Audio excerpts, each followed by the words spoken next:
Oke, assalamualaikum warahmatullahi wabarakatuh. Apa kabar adik-adik semua? Semoga tetap dalam lindungan Allah Subhanahu wa taala. Baik, langsung kita mulai ya PowerPoint-nya. Mari kita mulai pembelajaran kita dengan membaca basmalah bersama-sama. Bismillahirrahmanirrahim. Baiklah. Pada kesempatan kali ini saya akan mencoba menjelaskan lebih detail, lebih lengkap, biar adik-adik semua bisa memahami betul apa sih ilmu kimia itu dan peranannya seperti apa dalam kehidupan sehari-hari. Ya. Pertama yang adik-adik harus ketahui bahwasannya ya, nih Bapak kimia kita itu seorang muslim bernama Jabir bin Hayyan. Selain beliau ini dikenal dengan Bapak kimia, beliau ini juga seorang dokter, seorang ahli kimia, seorang astronom, seorang ahli geografi, filsuf, dan juga ahli fisika. Wah, cukup wow ya. Kita harus proud nih kita sebagai muslim nih ya. Dia juga menjadi orang yang pertama kali memperkenalkan tentang metode penelitian dalam dunia chemistry, dalam dunia kimia. Baiklah, apa sih ilmu kimia itu? Ya, ilmu kimia udah kita bahas pada minggu lalu ya, pada video sebelumnya. Ilmu kimia itu membahas tentang perubahan susunan, struktur, sifat, materi, serta energi yang menyertainya. Ya, kita udah bahas satu persatu minggu lalu kan. Bagaimana, apa yang termasuk susunan, apa yang termasuk struktur. Ya, kalau misalnya adik-adik lupa, silakan ditonton lagi di videonya ya.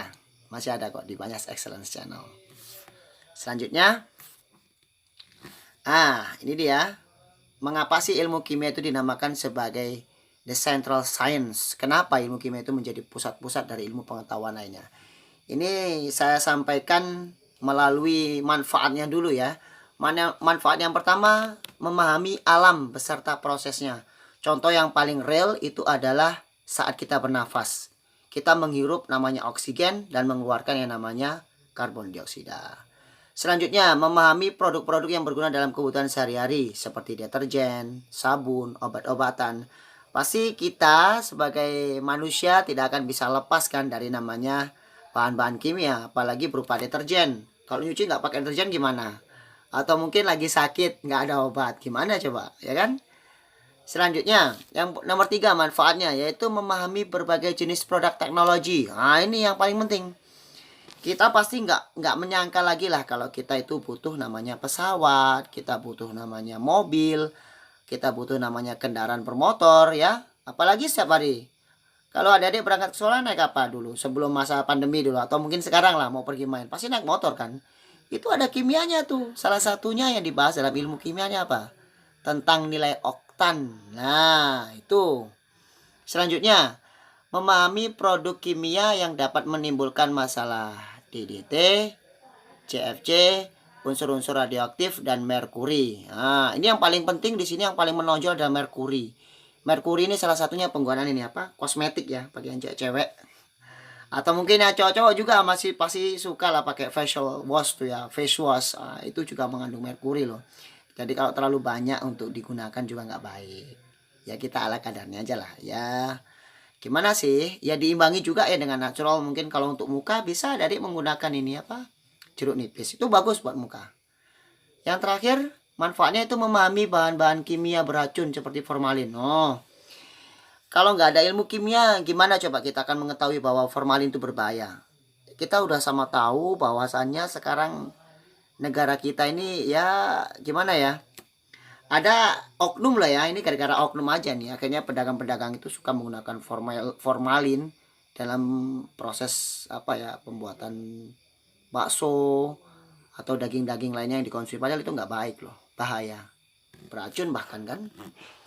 Selanjutnya ini ya, kenapa kimia itu tadi dinyatakan sebagai central science? Ya kita lihat dulu dari bidang kedokteran. Jadi fungsi kimia cukup banyak. Ini salah satunya nih. Di bidang kedokteran, dia itu bisa digunakan untuk mendiagnosa suatu penyakit. Nah, terus teknologi rekayasa genetika dan radiologi. Nah, itu bisa untuk detek misalnya kita lagi sakit apa kan, nanti kita menggunakan mesin tuh didetek di sini. Oh, sakitnya kena sakit kanker. Oh, sakitnya kena pneumonia. Oh, kena tumor. Nah, itu menggunakan ini nih. Apa ilmu kimia itu nggak sembarang-sembarang aja. Sedangkan kalau di bidang farmasi dia digunakan untuk obat-obatan. Udah detailnya, udah jelas, nggak perlu saya jelasin lagi.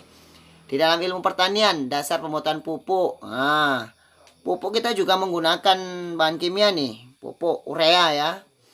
Terus ada pestisida dan juga pemulihan tanaman. Nah, pestisida itu was yang kita semprot-semprot itu di sawah itu mengandung bahan kimia. Bidang kriminologi loh, sampai di bidang kriminologi loh. Jadi ilmu yang membahas tentang kriminal nih. Apa ya penggunaan ilmu kimia ya? Yaitu digunakan untuk proses visum, pemeriksaan urin dan sebagainya. Sampai segitunya ya ternyata manfaat kimia ya. Inilah makanya kimia dinamakan central science. Selain itu, ilmu kimia ini juga berperan di ilmu biologi, mempelajari reaksi-reaksi dalam tubuh makhluk hidup. Tadi udah contohnya ya respirasi, pernapasan, mungkin metabolisme, anabolisme, itu juga termasuk. Arkeologi, ya, menentukan umur fosil melalui peluruan inti radioaktif. Jadi fosil ini kan ya macam fosil-fosil dinosaurus atau mungkin orang-orang purba ya. Itu kita bisa teliti tuh berapa lama. Dengan apa? Yaitu dengan menggunakan inti radioaktif itu diluruhkan. Selanjutnya bahkan sampai ke ilmu seni loh. Ini ilmu seni menentukan keaslian sebuah lukisan. Nah, jadi ilmu kimia ini bisa bermanfaat untuk menilai suatu lukisan itu ini asli atau enggak sih. Oh, ini udah dicampur ini deh. Oh, ini rasanya bukan asli deh. Nah, itu bisa dicek tuh dengan menggunakan ilmu kimia. Wow, bagus sekali ilmu kimia ternyata. Ini baru 7 loh. Kalau nanti ada di googling itu akan dapat lebih banyak. Nanti di bidang ilmu fisika ada, di bidang ilmu astronomi ada. Ya, banyak sekali. Yuk kita lanjut aja. Jadi pertanyaannya gini nih. Jadi how did the scientists make all their discoveries? Jadi gimana sih ilmuwan-ilmuwan itu bisa menemukan apa penemuan-penemuan itu mereka semua itu kayak gimana gitu. Nah, mereka menggunakan ini ternyata. Metode ilmiah yaitu di sini ada 8, mohon maaf ya. Ini ada 8. Yang pertama yaitu dengan cara merumuskan masalah.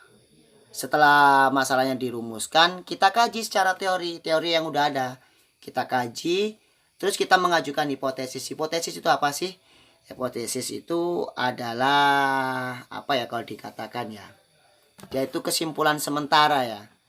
Hipotesis. Jadi belum benar-benar teruji kebenarannya sebelum kita melakukan eksperimen. Ya, dugaan sementara lah bahasa mudahnya. Setelah itu kita lakukan eksperimen. Nah, kalau sudah dilakukan eksperimen, data yang kita dapatkan itu dikumpulkan, lalu kita olah, kita analisa.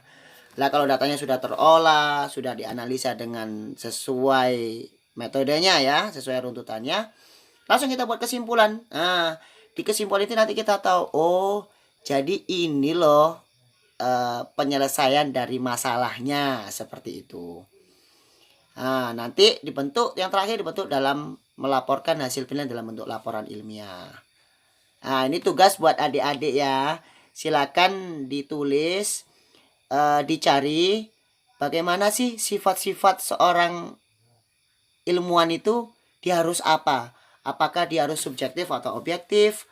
Haruskah dia berpikir rasional atau dia berpikir secara imajiner? Nah, silakan itu PR-nya ya. Yuk kita lanjutkan. Nah, ini yang paling penting dari yang terpenting ya. Bahwasanya kita belajar itu kita harus punya dasar ya. Kita jangan sampai kita melupakan agama kita. Kita ini sebagai umat muslim, kita belajar itu harus tahu dasarnya. Nah, ini. Hai orang-orang beriman, apabila dikatakan kepadamu berlapang-lapanglah dalam majelis, maka lapangkanlah. Niscaya Allah akan memberi kelapangan untukmu. Tuh.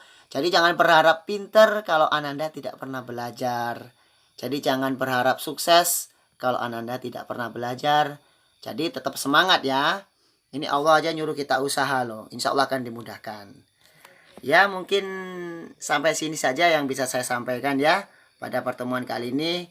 Saya harap pada PowerPoint ini adik-adik Ananda bisa memahami betul kenapa sih ilmu kimia itu dinamakan the central science dan bagaimana fungsi-fungsi ilmu kimia itu di dalam ilmu-ilmu pengetahuan lainnya.